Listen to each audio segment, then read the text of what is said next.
Wuthering Heights by Emily Brontë, Chapter 20. For some days after that evening, Mr. Heathcliff shunned meeting us at meals. Yet he would not consent formally to exclude Hareton and Cathy. He had an aversion to yielding so completely to his feelings, choosing rather to absent himself, and eating once in 24 hours seemed sufficient sustenance for him. One night, after the family were in bed, I heard him go downstairs and out at the front door. I did not hear him re-enter, and in the morning I found he was still away. We were in April then. The weather was sweet and warm, the grass as green as showers and sun could make it, and the 2 dwarf apple trees near the southern wall in full bloom. After breakfast, Catherine insisted on my bringing a chair and sitting with my work under the fir trees at the end of the house. And she beguiled Hareton, who had perfectly recovered from his accident, to dig and arrange her little garden, which was shifted to that corner by the influence of Joseph's complaints. I was comfortably reveling in the spring fragrance around and the beautiful soft blue overhead, when my young lady, who had run down near the gate to procure some primrose roots for a border, returned, only half laden, and informed us that Mr. Heathcliff was coming in. "And he spoke to me," she added, with a perplexed countenance. "What did he say?" asked Hareton. "He told me to be gone as fast as I could," she answered, "but he looked so different from his usual look that I stopped a moment to stare at him." "How?" he inquired. "Why, almost bright and cheerful. No, almost nothing. Very much excited and wild and glad," she replied. "Night walking amuses him, then," I remarked, affecting a careless manner.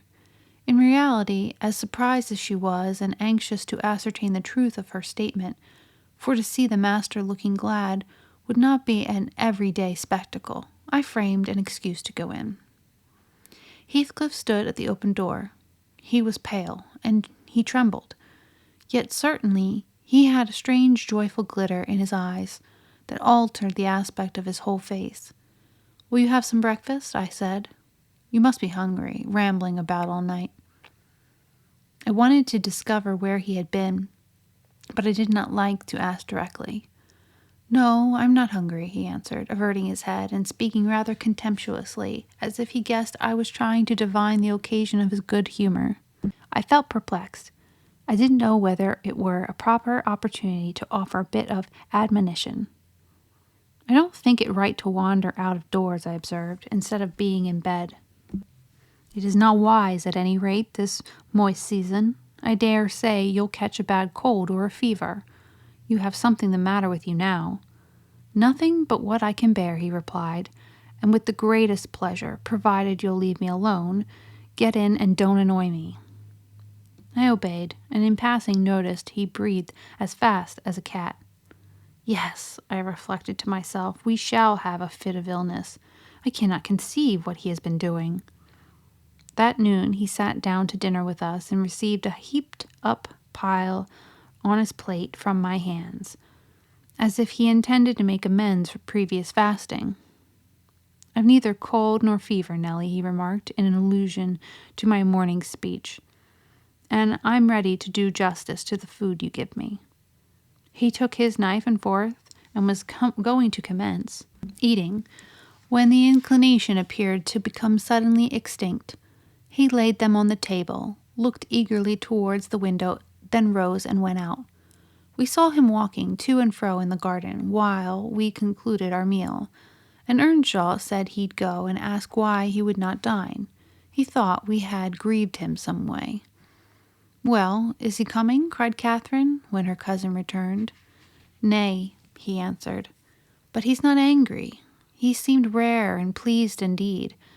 Only I made him impatient by speaking to him twice, and then he bid me be off to you. He wondered how I could want the company of anybody else." I set his plate to keep warm on the fender, and after an hour or two he re-entered when the room was clear, in no degree calmer, the same unnatural, it was unnatural, appearance of joy under his black brows. the same bloodless hue, and his teeth visible, now and then, in a kind of smile, his frame shivering, not as one shivers with chill or weakness, but as a tight-stretched cord vibrates, a strong thrilling rather than trembling. I will ask what is the matter, I thought, or who should? And I exclaimed, "Have you heard any good news, Mr. Heathcliff? You look uncommonly animated." "Where should good news come from to me?" he said. "I'm animated with hunger, and seemingly I must not eat." "Your dinner is here," I returned. "Why won't you get it?" "I don't want it now," he muttered hastily. "I'll wait till supper. And Nelly, once for all, let me beg you to warn Hareton and the other away from me. I wish to be troubled by nobody. I wish to have this place to myself." "Is there some new reason for this banishment?" I inquired. "Tell me why you are so queer, Mr. Heathcliff. Where were you last night?" "I'm not putting the question through idle curiosity, but—" "You are putting the question through very idle curiosity," he interrupted with a laugh. "Yet I'll answer it. Last night I was on the threshold of hell. Today I am within sight of my heaven. I have my eyes on it, hardly 3 feet to serve me. And now you'd better go. You'll neither see nor hear anything to frighten you if you refrain from prying." Having swept the hearth and wiped the table, I departed, more perplexed than ever. He did not quit the house again that afternoon, and no one intruded on his solitude, till at 8 o'clock I deemed it proper, though unsummoned, to carry a candle, and his supper to him. He was leaning against the ledge of an open lattice, but not looking out. His face was turned to the interior gloom. The fire had smoldered to ashes. The room was filled with the damp, mild air of the cloudy evening, and so still that not only the murmur of the beck down Gimmerton was distinguishable, but its ripples and its gurgling over the pebbles, or through the large stones which it could not cover. I uttered an ejaculation of discontent at seeing the dismal grate, and commenced shutting the casements one after another till I came to his. "Must I close this?" I asked, in order to rouse him, for he would not stir. The light flashed on his features as I spoke. "Oh, Mr. Lockwood, I cannot express what a terrible start I got by the momentary view. Those deep black eyes, that smile and ghastly paleness. It appeared to me not Mr. Heathcliff, but a goblin, and in my terror I let the candle bend towards the wall, and it left me in darkness." "Yes, close it," he replied in his familiar voice. "There, that is pure awkwardness. Why did you hold the candle horizontally? Be quick and bring another." I hurried out in a foolish state of dread, and said to Joseph, "The master wishes you to take him a light and rekindle the fire," for I dare not go in myself again just then. Joseph rattled some fire into the shovel and went. But he brought it back immediately, with the supper tray in his other hand, explaining that Mr. Heathcliff was going to bed and he wanted nothing to eat till morning. We heard him mount the stairs directly. He did not proceed to his ordinary chamber, but turned into that with the panelled bed, its windows, as I mentioned before. It's wide enough for anyone to get through, and it struck me that he plotted another midnight excursion, which we had no suspicion of. "Is he a ghoul or a vampire?" I mused.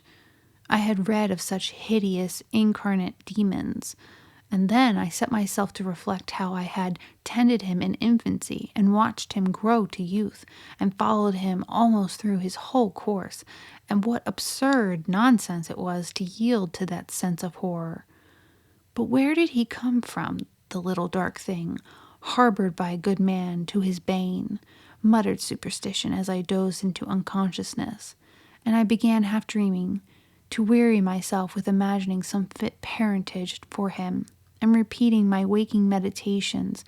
I tracked his existence over again, with grim variations, at last picturing his death and funeral, of which all I can remember is being exceedingly vexed at having the task of dictating an inscription for his monument, and consulting the sexton about it.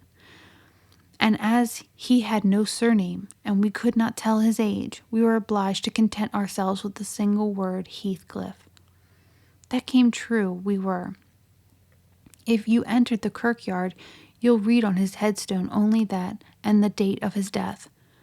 Dawn restored me to common sense. I rose and went into the garden as soon as I could see to ascertain if there were any footmarks under his window. There were none. He has stayed at home, I thought, and he'll be all right today. I prepared breakfast for the household, as was my usual custom, but told Hareton and Catherine to get theirs ere the master came down, for he lay late.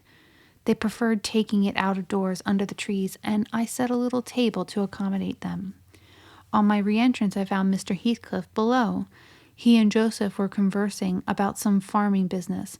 He gave clear, minute directions concerning the matter discussed, but he spoke rapidly and turned his head continually aside, and had the same excited expression, even more exaggerated.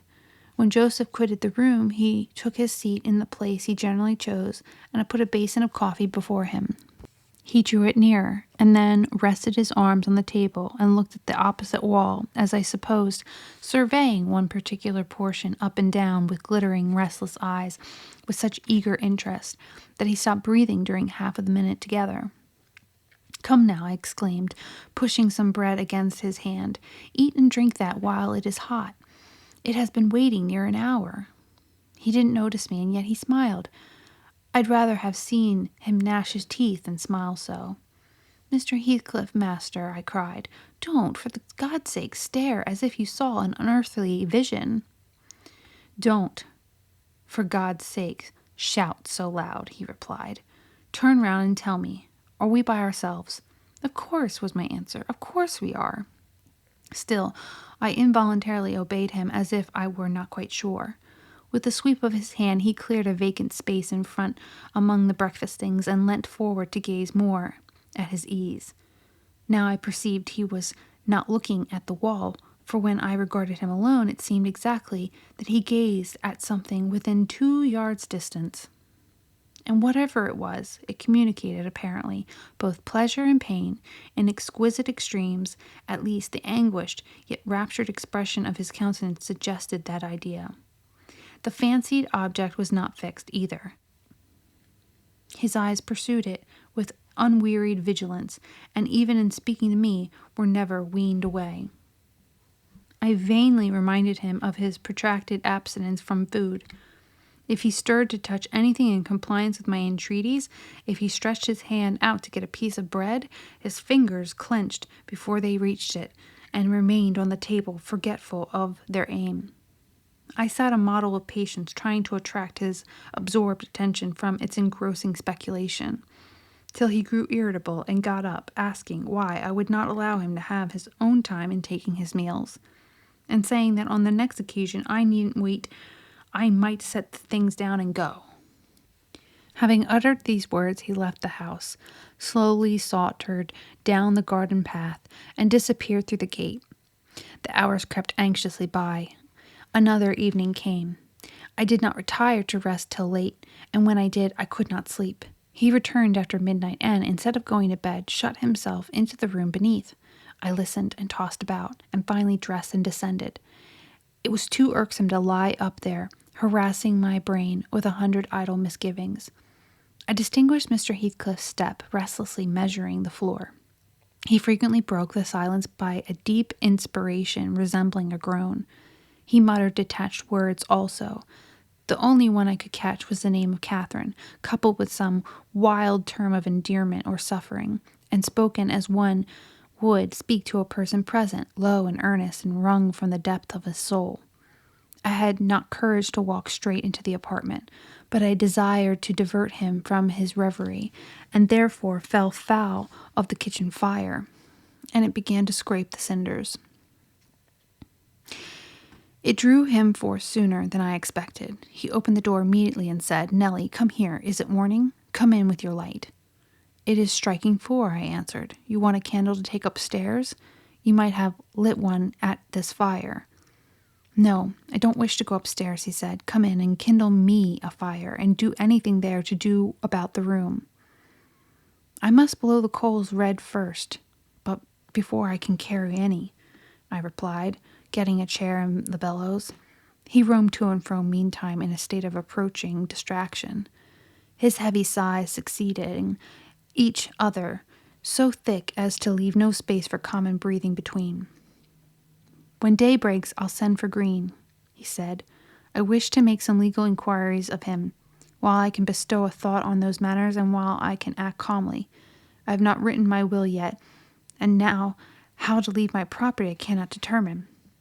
I wish I could annihilate it from the face of the earth." "I would not talk so, Mr. Heathcliff," I interposed. "Let your will be a while. You'll be spared to repent of your many injustices yet. I never expected that your nerves would be disordered. They are at present marvelously so, however, and almost entirely through your own fault. The way you've passed these 3 days might knock up a Titan. Do take some food and some repose. You need only look at yourself in a glass to see how you require both. Your cheeks are hollow and your eyes bloodshot, like a person starving with hunger and going blind with loss of sleep." "It is not my fault that I cannot eat or rest," he replied. "I assure you it is through no settled design. I'll do both as soon as I possibly can. But you might as well bid a man struggling in the water rest within his arm's length of the shore. I must reach it first, and then I'll rest. Well, never mind, Mr. Green. As to repenting of my injustices, I've done no injustice, and I repent of nothing. I'm too happy, and yet I'm not happy enough. My soul's bliss kills my body, but does not satisfy it." "Happy, master?" I cried. "Strange happiness. If you would hear me without being angry, I might offer some advice that would make you happier." "What is that?" he asked. "Give it."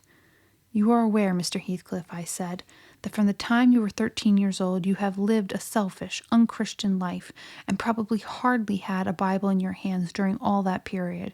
You must have forgotten the contents of the book, and you may not have space to search it now. Could it be hurtful to send for someone, some minister of any denomination, it does not matter which, to explain it, and show you have very far from have erred from these prospects, and how unfit you will be for its heaven unless a change takes place before you die?" "I'm rather obliged than angry, Nelly," he said, "for you remind me of the manner that I desire to be buried in. It is to be carried to the churchyard in the evening. You and Hareton must, if you please, accompany me, and mind particularly to notice that the sexton obeys my directions concerning the 2 coffins.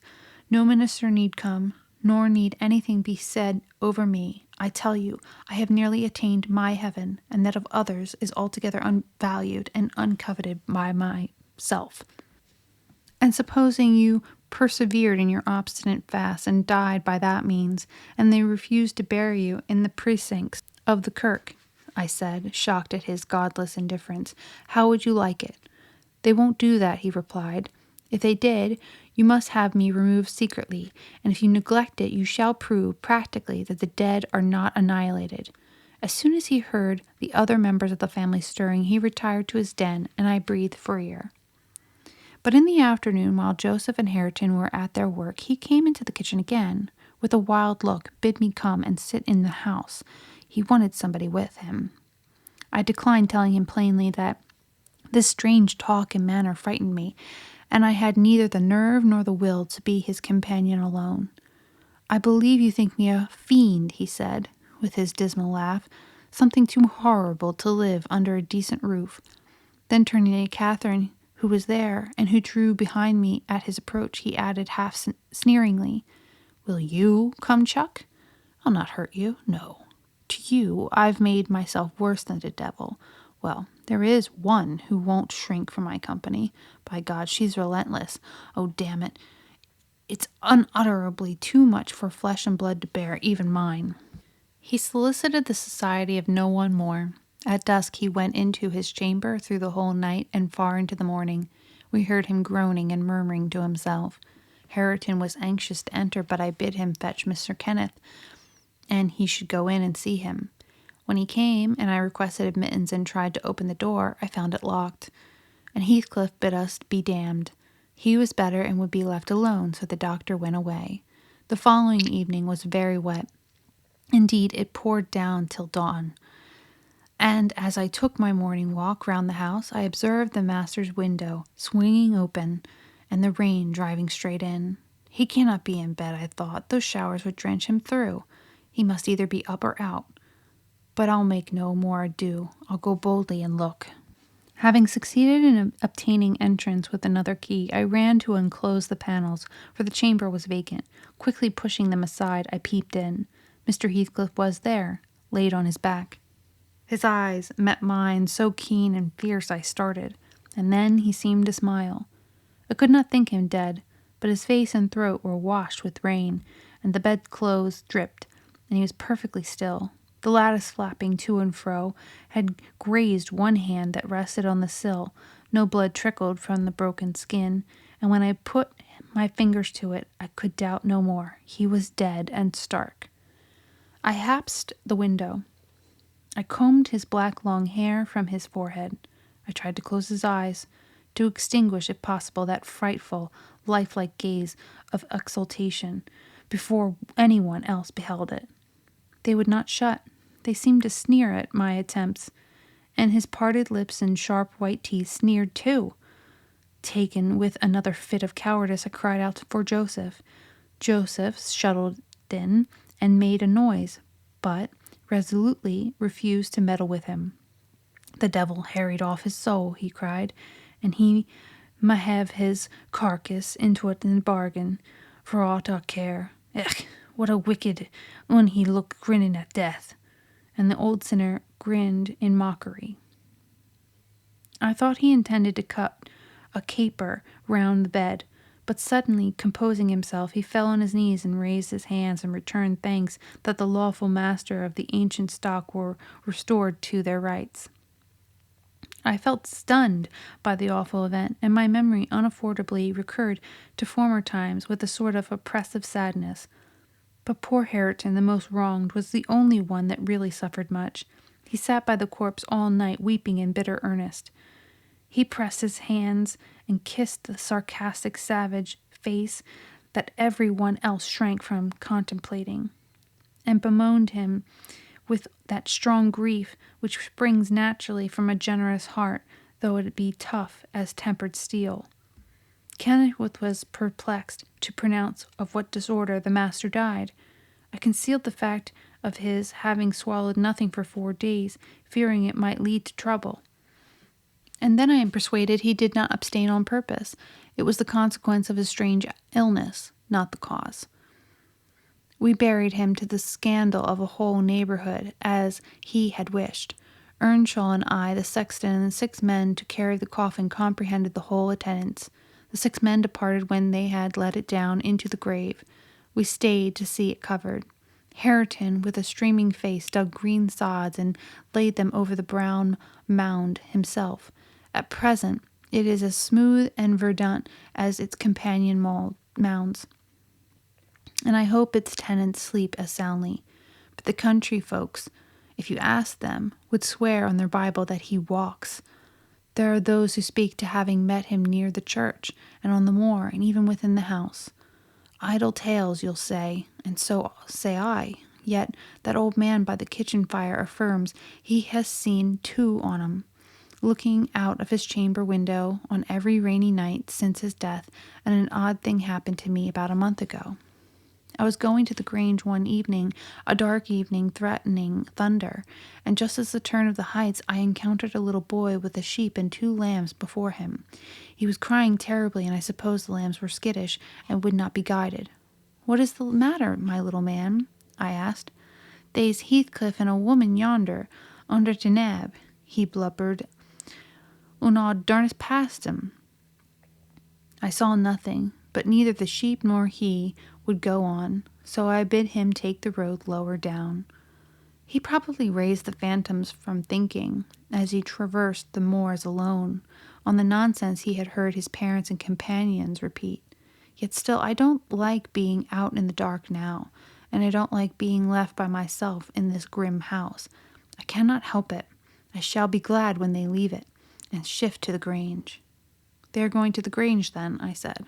"Yes," answered Mrs. Dean, "as soon as they are married, and that will be on New Year's Day." "And who will live here then?"